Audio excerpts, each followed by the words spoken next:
Loach നെസ് രാക്ഷസനായ നെസ്സിയെക്കുറിച്ച് നിങ്ങൾ കേട്ടിട്ടുണ്ടോ? Loach നെസ് സ്കോട്ലൻഡിലെ വളരെ വലുതും ആഴമേറിയതുമായ ഒരു തടാകമാണ്. പലരും കരുതുന്നത് അതിൽ ഒരു രാക്ഷസൻ വസിക്കുന്നുവെന്ന്.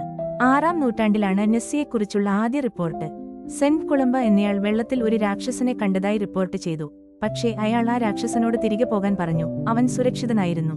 പിന്നെ 1933 ജോർജ് സ്പൈസറും ഭാര്യയും നെസ്സിയെ വീണ്ടും കണ്ടു. അവൾ അവരുടെ കാറിന് മുന്നിൽ റോഡ് മുറിച്ചു കടന്നു. അടുത്ത വർഷം നെസ്സിയുടെ ഒരു ഫോട്ടോ എടുത്തു. അത് വളരെ പ്രശസ്തമായി.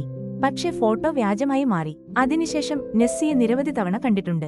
ചിലർ ഫോട്ടോകളും വീഡിയോകളും എടുക്കാൻ ശ്രമിച്ചിട്ടുണ്ട്. പക്ഷേ നെസ്സി വളരെ ലജ്ജാശീലിയാണ്. ചിത്രങ്ങൾ വളരെ വ്യക്തമല്ല.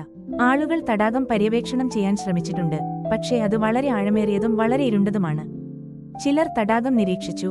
മറ്റുള്ളവർ അണ്ടർവാട്ടർ ക്യാമറകൾ, മൈക്രോഫോണുകൾ, സോണാർ തുടങ്ങിയ ഉപകരണങ്ങൾ ഉപയോഗിച്ച് തടാകം ശ്രദ്ധാപൂർവം സ്കാൻ ചെയ്തു.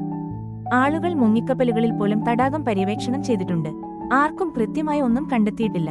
ലോച്ച് നെസ്സിൽ ആളുകൾ കണ്ടതിന് നിരവധി വിശദീകരണങ്ങളുണ്ട്.